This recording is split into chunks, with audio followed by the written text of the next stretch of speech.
हमें लॉगरिथम के बारे में पढ़ना है। तो सबसे पहले ये आता है कि लॉगरिथम को हम डिफाइन कैसे करेंगे। तो लॉगरिथम आप बोल सकते हो किसी भी पॉजिटिव नंबर के लिए। अगर मान लो कोई पॉजिटिव नंबर हमारा मान लेते हैं ए है, कोई पॉजिटिव नंबर हमारा ए पे कोई पॉजिटिव नंबर है और ये ए हमारा ग्रेटर देन 1 है।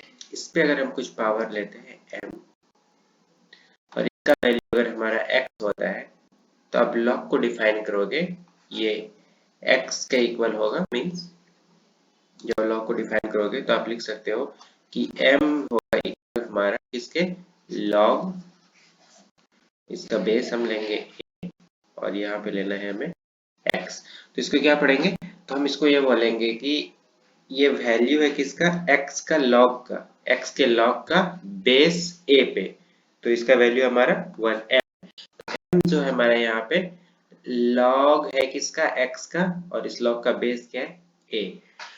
तो इस तरह से हम लॉग को डिफाइन करेंगे। फॉर एग्जांपल अगर आप देखो इधर, अगर हमारे पास कोई नंबर है 10 पावर 3, पावर मीन्स उसको उस नंबर से मल्टीप्लाई, मीन्स 10 मल्टीप्लाई 10, इतना ये हमारे पास कितना है 10 अगर 10 पर पावर 3 है तो इसका मतलब 1000।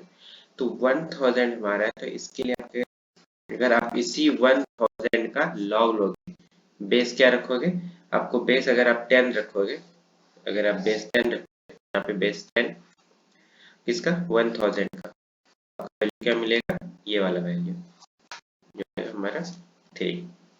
और एग्जांपल देखते हैं, अगर हमारे पास एक नंबर है 3 पर पावर 4 है, तो इसका मतलब इसको जब मल्टीप्लाई करोगे आप 3 से 4 टाइम्स, आपको मिलेगा 81। ओके, तो अगर आप लॉग लोगे 81 का, अगर आप 81 का लॉग लेते हो, बेस 3 यहाँ पे 3, तो इसका वैल्यू कितना आएगा, ये 4, इसका वैल्यू आएगा 4। और कुछ और नंबर की बात करते हैं।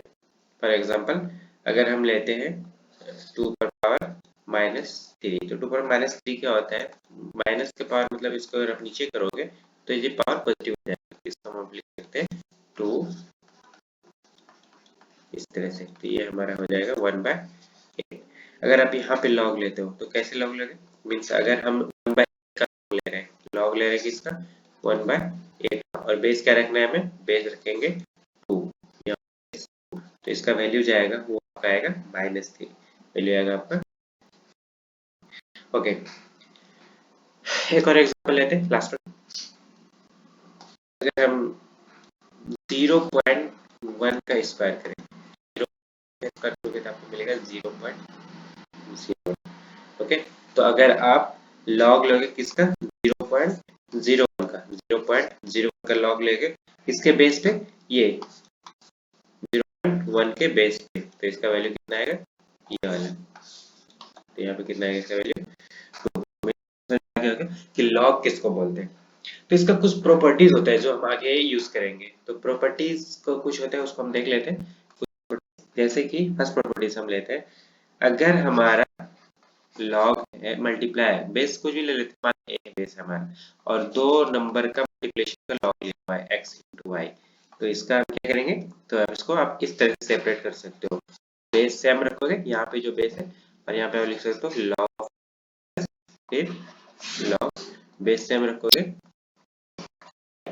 तो ये हमारा फर्स्ट मीन्स दो नंबर का मल्टीप्लिकेशन है, ये दो फंक्शन का मल्टीप्लिकेशन है और उसका लॉग लिया हुआ है, तो सेम बेस पे आप उसको प्लस में सेपरेट कर सकते हो।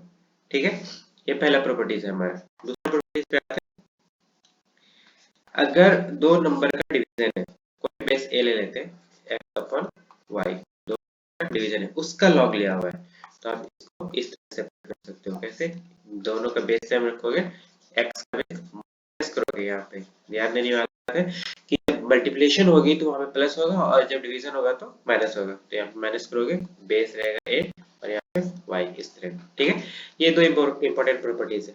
उसके आगे प्रॉपर्टीज पे तो नेक्स्ट प्रॉपर्टीज है, अगर हमारा इसका लॉग ले रहे हो, अगर हम x का लॉग ले रहे हैं और हमारा बेस भी x है, इसका वैल्यू हमेशा 1 होगा। मीन्स आप जिस चीज का लॉग ले रहे हो और बेस भी अगर उस लॉग का सेम हो तो उसका वैल्यू 1 है। फॉर एग्जांपल अगर हम ऐसे लिखे लॉग से हमें निकालना है और बेस भी लॉग का सेम है, इसका वैल्यू हमारा 1 आएगा।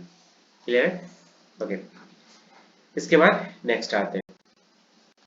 अगर आप 1 का लॉग लो, बेस कुछ भी मान लो हम बेस ए लेते हैं, 1 का लॉग लोगे तो इसका वैल्यू आएगा हमारा 0। हमेशा याद रखने वाले, अगर बेस हम इसका लॉग मान लो 1004 इस 104 104 इसका बेस लेते हैं और ये हमारा 1 है, तो इसका वैल्यू हमारा कितना आएगा 0। कोई भी बेस लो आप यहाँ पे, तो इसका वैल्यू अगर अगर 1 का लॉग ले रहे हो तो इसका वैल्यू हमारा 0 आएगा। इस चीज को याद रखने वाली बात है। ओके, नेक्स्ट जो कि बहुत इंपॉर्टेंट रोल यूज करता है जब हम डिफरेंशिएशन इसका प्रॉपर्टीज डिफरेंशिएशन में इसका यूज करते हैं या और भी चीज में इसका यूज करते हैं सिंपलीफाई करने में।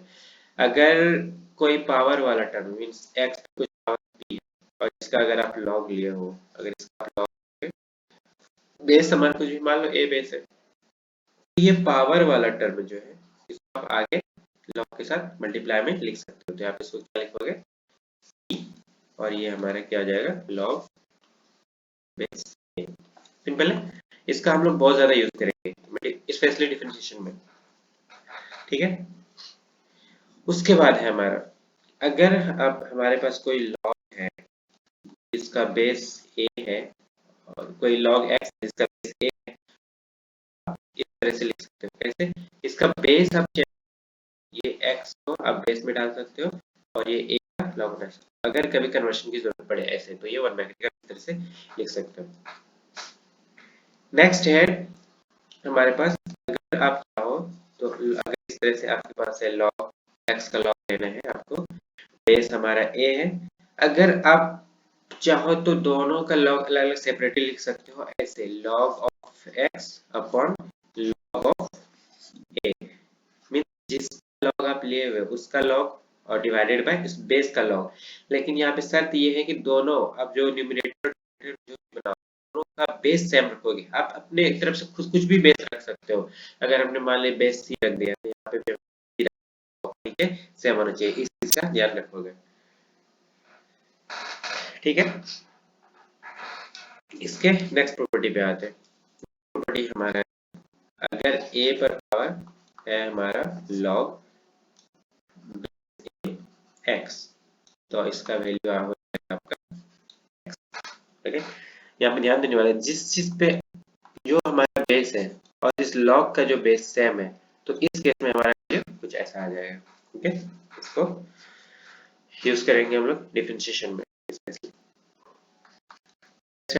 अगर x पर पावर log a और कोई भी हमारा y है तो आप इसको आप लिख सकते हो y log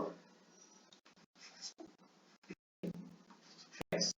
आप इस x और इस y को इंटरचेंज कर सकते हो। ठीक है, x हमारा बेस है उसकी पावर है हमारा log y जिसका बेस है a, तो आप इसको इंटरचेंज करके y के पावर का log x ले सकते हो जिसका बेस सेम है a। ध्यान देने वाला यहाँ का जो बेस a है और यहाँ का बेस a दोनों बेस सेम होना चाहिए। ओके, नेक्स्ट हमारा लास्ट वन है जो समराइज। अगर हमारा कोई लॉग लिए हो आप इसका x पर पावर p है तो हम पता है अगर पावर टर्म है इसको हम आगे मल्टीप्लाई कर सकते हैं।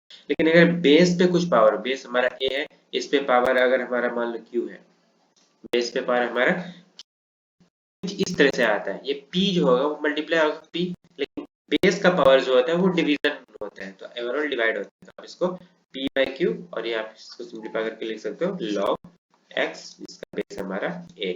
एग्जांपल के तौर पर अगर हम ऐसा लिखिए हम log लिए है 3 का पावर हमारे यहाँ जो बेस है 2 4 है, आप इसको ऐसे लिख सकते हो 7/4 और हमारा log 3 2 कुछ ऐसे लिख सकते हो।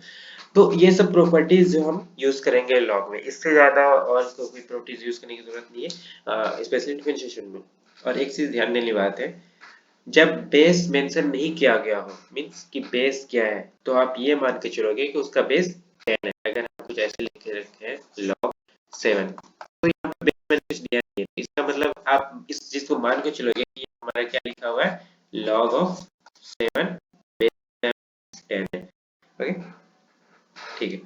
और हमारे सिलेबस में ये भी कि आप लॉग टेबल और एंटी लॉग टेबल का यूज करके और एंटी लॉग टेबल का यूज करके आप लॉग और एंटी लॉग का वैल्यू कैसे फाइंड आउट कर सकते हो, तो हम बाद में देखेंगे। अभी के लिए इतने रहने देते हैं।